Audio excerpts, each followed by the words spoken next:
नामक गांव था। उस गांव में गीता नाम की एक औरत अपने पति राहुल और अपने बेटे गोपाल के साथ रहती थी। वो तीनों अपनी जिंदगी में बहुत खुश थे। गोपाल की उम्र विवाह योग्य हो गई थी। अजी सुनिए, मैं कल जिस शादी में गई थी वहां मेरे रिश्तेदार की बेटी गोपी को देखा। बड़ी सुंदर और सुशील लड़की है, बहुत सुंदर दिखती है और कामकाजी भी है। मैं सोच रही हूँ कि हमारे गोपाल के साथ उसकी शादी करा देते हैं। ये कहकर गीता अपने बेटे की ओर देखती है। क्या तुम गोपी से शादी करोगे? यह सुनकर गोपाल ने भी अपने माँ के फैसले पर सहमति दिखाई। फिर गोपाल और गोपी की बहुत धूमधाम से शादी हो गई। विदाई के वक्त गोपी के पिता ने गीता से कहा, देखो गीता, जब से तुम्हारी भाभी गुजरी है तब से मैंने गोपी को बहुत प्यार से पाला है। इसे कुछ काम करना नहीं आता है। तुम इसे बड़ी सावधानी से और प्यार से सिखा देना। अगर वो कुछ गलती करे तो माफ कर देना। गोपी के पिता ने रोते हुए ये सारी बातें गीता से कही। भाई साहब, आप ये सब क्यों बोल रहे हैं? गोपी मेरी बेटी की तरह है, बहू नहीं है। आप बिल्कुल निश्चिंत रहिए। मैं बहुत खुश हूँ। इसके बाद गोपी ने अपने पिताजी का हाथ पकड़कर कहा, पिताजी, मैं जा रही हूँ। ध्यान रखिएगा अपना और सेहत का ख्याल रखिएगा, और जब भी चाहेंगे आप मुझसे मिलने आ जाइएगा। अपना दायित्व आपने पूरा किया है। गोपी के पिता ने उसे चुप कराया और विदा कर दिया। जैसे ही बहू घर में दाखिल हुई, सभी परिवार के लोग बहुत खुश हुए। कुछ दिन ऐसे ही बीत गए। गोपी बहुत अच्छा खाना पकाने लगी। परिवार के सभी लोग उसके खाने की तारीफ करते थे। तुम खाना तो बहुत स्वादिष्ट बनाती हो, पर तुम बहुत कम खाना खाती हो। इतना कम खाना खाओगी तो तुम्हारे पिताजी तुम्हें देखकर क्या बोलेंगे? कुछ नहीं। एक दिन गोपी अपने मनपसंद पकवान चिकन करी बना रही थी। उस वक्त घर वाले कोई भी घर में नहीं थे। उसने अपने खाने को टेबल पर परोसा और सोचने लगी, हे भगवान, बस परिवार वालों के बारे में सोच के कि वो क्या सोचेंगे। आज तक मैं कम खाना खाती आई हूँ, पर आज तो घर में कोई नहीं है, मैं पूरा खाना खाऊंगी। उसने अपने आप से कहा और सारा पकवान खा गई। हे भगवान, बहुत दिनों के बाद मैंने इतना खाना खाया है। पर डकार और सांस फूलने की वजह से वो यहाँ वहाँ चलने लगी। इसी बीच परिवार के सभी लोग वहाँ आ गए। गोपी को इस हाल में देखकर उन्होंने पूछा, अरे बहू, तुम्हें क्या हो गया है? कुछ नहीं हुआ सासू माँ, जरा सा पेट में दर्द है, इसीलिए चल रही हूँ। कुछ दवाई खा लो, समझी? ये कहकर वो अंदर चली गई। धन्यवाद भगवान, वो सब अभी आए। अगर थोड़ी देर पहले आते तो मैं पकड़ी जाती। कुछ दिन के बाद गोपी का पति गोपाल कुछ फल लेकर आया। ये देखकर गोपी खुद से कहने लगी, अरे मेरे मनपसंद फल लाए हैं, मैं सब खा जाऊंगी। मुझे फल बड़े पसंद है। वाह! गोपी को नींद आ रही थी, फिर भी वो आज जगी रही और वो किचन में जाकर सारे फल खाने लगी और सारे फल उसने खाकर खत्म कर दिए। उसने एक भी फल नहीं छोड़ा। अगले दिन उसकी सासू माँ ने गोपी से कहा, गोपी, कल गोपाल बहुत सारे फल लाया था, कहाँ है वो सब? फल देखा है क्या तुमने? मुझे नहीं मालूम सासू माँ, मैं भी ढूंढ रही हूँ। मुझे लगा आपने ही छुपा रखे हैं शायद।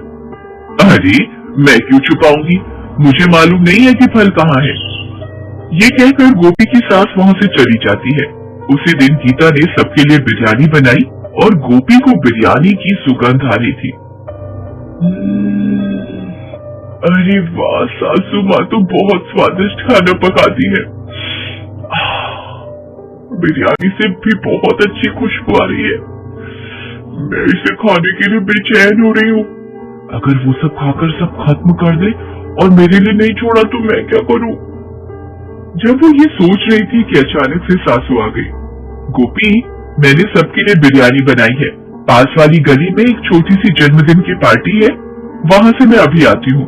तुम अपने ससुर जी और गोपाल को खाना परोस देना, समझी? ठीक है सासू माँ, आप आराम से जाइए, मैं सब देख लूंगी। जैसे ही उसकी सासू माँ घर से चली जाती है, गोपी ने एक बड़ी सी थाली निकाली और उसमें जल्दी से बिरयानी परोस कर जल्दी जल्दी खाने लगी। जब गोपी खा रही थी तब देखा कि थोड़ी सी बिरयानी बची हुई है। तब सोचा कि दूसरी बार फिर से खाऊंगी। जब सब सो जाएंगे तब मैं इसे चुपके चुपके खाऊंगी। हाँ, मुझे ऐसा ही करना होगा, नहीं तो मैं पकड़ी जाऊंगी और सब सोचेंगे कि मैं बहुत खाती हूँ। जब ऐसा सोच ही रही होती है, एक कुत्ता बाहर जोर जोर से भौंकने लगता है। कुत्ते को भौंकते हुए सुना तो थोड़ी सी बिरयानी थाली पर छोड़कर वह बाहर निकल गई। कुत्ते को उसने बची हुई बिरयानी दी और जब कुत्ता बिरयानी खा रहा था तब गोपी ने पानी का घड़ा लिया और दरवाजा बंद करके वहाँ से चली गई। अंदर कुत्ते ने सारी बिरयानी खा ली। कुत्ते को बाहर निकलने का कोई रास्ता नहीं मिला तो घर के अंदर ही उसने सारा सामान बर्तन इधर उधर कर दिए और कुछ बर्तन तो टूट भी गए। दूसरी तरफ गोपी घर के बाहर एक तरफ छिपकर खड़ी थी और अपनी सास के आने का इंतजार कर रही थी। जैसे ही उसने देखा कि उसकी सासू माँ आ रही है, वो घर के पास गई जैसे कि उसको कुछ पता ही नहीं था और दरवाजा खोला तो कुत्ता जल्दी से घर से बाहर निकला। ये कुत्ता अंदर कैसे आ गया? तुम कहाँ थी? हे भगवान, इस कुत्ते ने अंदर क्या क्या किया होगा। गीता गोपी के साथ अंदर जाती है और देखती है कि बर्तन इधर उधर बिखरे हुए और बिरयानी का बर्तन खाली देखा तो वो चिंतित हो पड़ी और कहने लगी, हे भगवान, मैंने बिरयानी बड़ी मुश्किल से बनाई थी, कुत्ते ने सब खराब कर दिया। तुम कहाँ गई थी बहू, जवाब दो। अरे सासू माँ, घर में पानी नहीं था, मैं पानी लाने गई थी, मुझे मालूम नहीं था कि ये हो जाएगा। जब वापस आई तो देखा कि कुत्ते ने सारी बिरयानी खराब कर दी थी। वो ये कहकर रोने धोने का नाटक करने लगी। कोई बात नहीं, चलो छोड़ो, अगली बार जब तुम बाहर जाओ तो दरवाजे पर ताला लगा कर जाना, समझी? गोपी ने इस बात के लिए अपनी सासू माँ से माफी मांगी। अभी तुम्हारे ससुर जी और गोपाल आने वाले हैं, चलो खाना पकाते हैं। उस दिन रात को जब सब लोग सो गए तो गोपी उठी और किचन में जाकर बाकी बची हुई बिरयानी खाने लगी। अचानक उसे हिचकी आने लगी। गोपी ने पानी पीने के लिए जैसे ही ग्लास उठाया, ग्लास जमीन पर गिर गई। उस आवाज को सुनकर गोपी की सासू माँ जाग गई और रसोई में पहुंची। तब गोपी के हाथ में बिरयानी देखकर आश्चर्यचकित हो गई।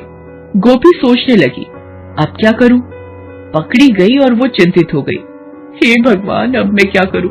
सासू माँ सामने खड़ी है और मैंने यहाँ पर बिरयानी खा ली है। भगवान, कुछ करो। गोपी, मुझे कुछ समझ नहीं आ रहा है कि ये क्या हो रहा है। मुझे सब सच सच बताओ, सब खाने का सामान कैसे गायब हो रहा है, बताओ। तब गोपी ने जो हुआ सब बताया। ये सुनकर गीता ने कहा कि तुमने फिर पहले ऐसा क्यों कहा कि तुम कुछ खाती ही नहीं हो? सासू माँ, मुझे आप सबके सामने खाने में शर्म आती थी। पता नहीं आप लोग मेरे बारे में क्या सोचोगे। बेटी, इतना खाने का शौक है तुझे? मुझे मालूम नहीं था, भगवान हमें बचाए, मुझे भी खाने का बड़ा शौक है। नहीं सासू माँ, आप तो चतुर हैं। उस दिन आपने खुद खाना बनाया और खुद ही खा गई और छिप छिप कर खाया सारा खाना, मैंने सब देखा था। हे भगवान, तुमने सब देख लिया? किसी से कहना नहीं, मैं भी तुम्हारे बारे में किसी को कुछ भी नहीं बताऊंगी, ठीक है? ये बात हम अपने बीच में ही रखेंगे ताकि किसी को भी कुछ पता न चले। इस बीच दोनों के पति वहाँ पर पहुँच गए। गीता और गोपी दोनों को देखकर चौंक गए। ये देखकर गीता के पति और गोपाल ने कहा, अच्छी सासू, अच्छी बहू मिली।